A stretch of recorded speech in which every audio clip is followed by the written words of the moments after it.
That radio sounded great at the end of that session to us, to hear you say good findings. It sounds like it's been a really positive day. It really has, yeah. Thank the Lord.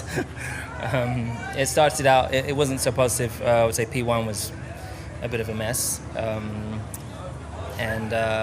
This is a circuit where you have to have mega confidence on the brakes, and I had some problems with the brakes. Also, it is the first, every track I'm going to is the first time driving the Ferrari at that circuit, so acclimatizing to that is not easy. And then we made some changes going into P2, and the brakes finally were working perfect, and sort of I was able to really make some quick big advantage in terms of like gaining on the brakes. So really happy to see the progress, and it's just goes to show like the direction we've been going as a team. Really grateful for everyone's patience and everyone pushing so hard, because we're really starting to see the progress come through. So, how big is this? Is it an overstatement to say this is big for you and the team to understand that actually what you're thinking does now correlate in the car and you can start to move forward? Is it too big to say that it's been a big day for you and the team today? Yeah, I would say, I wouldn't say this, but no, it's just practice day. Yeah. So I would say that let's not go too far. No, I just want to say that I really am grateful for everyone continuing to push. The support I've been getting back from everyone at the factory, everyone here, their patience, their support every weekend, just lifting me up. The guys in the garage, all of our marketing team, they're really making a big difference. And then Tifosi, like we've been beaming from the energy from the Tifosi in the last race. So hoping to take that energy that they gave us all the way through the rest of the season. So. Can a 40-year-old pilot change their team after more than a decade, dominate again in Formula One? Today we reveal how Lewis Hamilton is giving signs of a total resurrection with Ferrari, and why his words behind Baku could be the beginning of something bigger than you think.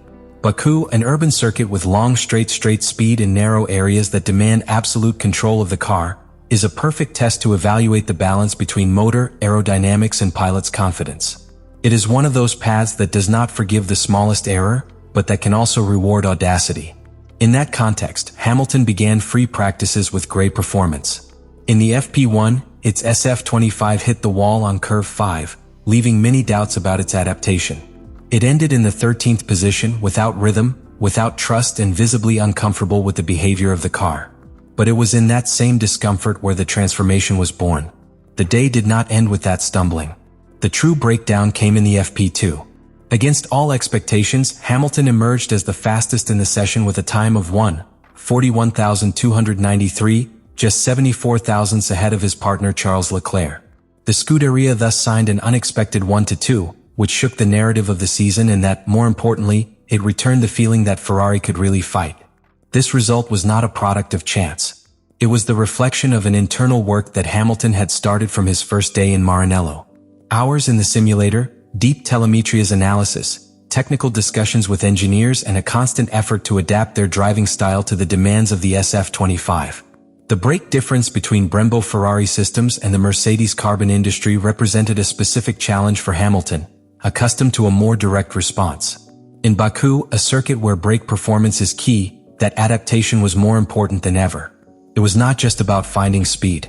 It was about understanding how to achieve it with a car that was still partially alien to him.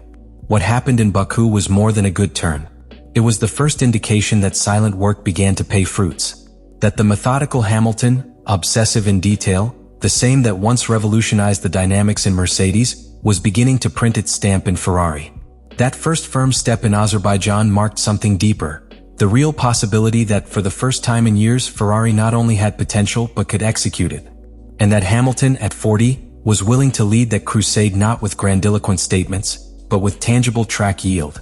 After signing the fastest return in the FP2 of the Azerbaijan Grand Prix, Hamilton not only returned Ferrari to the top in an official session. He also returned something that seemed to have lost in the team, the conviction that hard work has a reward. But the most valuable thing was not its result. It was what he said later. His statements at the end of the day were not those of a euphoric pilot for leading a timetable. They were the words of someone who has walked through the valley of technical frustration, has known the limitations of the car, internal doubts, and still has managed to emerge with mental and purpose clarity. Hamilton said textually, "It has been a very positive day, thanks to the Lord. It was not so at the beginning. I would say that the FP1 was a bit chaotic. This is a circuit where you have to have enormous confidence in the brakes, and I had some problems with the brakes. In addition, every circuit to which I go is the first time that I drive the Ferrari on that track, so acclimatize that is not easy. With that phrase, Hamilton made it clear that he is fighting a battle on multiple fronts. Adaptation to a completely new car, the understanding of an engineering philosophy different from Mercedes, and the emotional process of having to rebuild himself after years without competing for titles. Every weekend it represents an unknown land. Not only in the physical but also in the mental and technical. That learning curve is not immediate, and Hamilton does not deny it, accepts it, confronts it. Trust is a concept that many underestimate in elite sport. In Formula One, it's not just about going fast. It is about knowing exactly how the car will respond in each curve, in each braking, in each change of direction more than 300 kilometers per hour. Hamilton explained that, due to problems in the brake system, the entire potential of the car in FP1 could not exploit. This detail is not less. Ferrari has dealt throughout the season with inconsistencies in the braking system, an especially critical area in urban circuits such as Baku, where calculation errors can cost not only time but abandoned. But the most important thing was his tone. There was no frustration but calm. There was no reproaches but analysis. And above all, there was a clear intention to use each practice, each stint, each session as another step in its transformation process. It's not about finding excuses but about finding solutions. Hamilton also said, "I feel that we have made progress with the car in the last races, and I am quite optimistic about Baku. We are constantly improving, and the longer I pass with the team, the more I approach to achieve the feeling I want from the car." That phrase is an emotional radiography of a pilot who understands that real performance is not born from a quick lap, but from a deep connection with the car. And that connection takes time, especially when it comes to a car that has been designed with parameters that initially are not made to measure. The technical detail that Hamilton has worked most has been the braking system. In Mercedes, he used carbon industry brakes, known for his immediate response and thermal stability. In Ferrari, he faces the Brembo, which require a different, softer, less aggressive management, and with greater sensitivity. That difference has been one of the main barriers in its adaptation, and it is not a minor adjustment. Changing the braking style implies modifying the complete curve attack sequence, from the braking point, the type of pressure applied, until the exact moment of pedal release. Hamilton has not only detected this problem, he has made him his. He has pushed the team to find solutions, work with engineers, analyze Leclerc data, experiment in simulator and test track alternatives. This technical leadership is possibly the most underestimated value that a world champion brings. It is not only natural talent. It is about having the ability to guide a team towards development, not with shouts or demands, but with arguments, data, and dedication.